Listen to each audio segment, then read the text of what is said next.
Have you guys ever had trouble washing a blender because of these knife parts? Well, if so, we have a solution for you.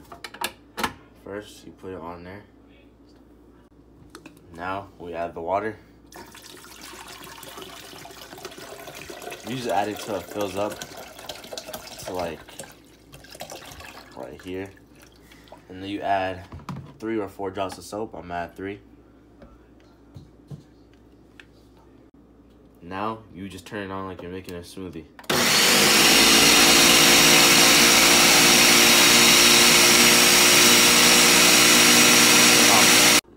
Alright, so now, once you're done, you just pour it down into the sink.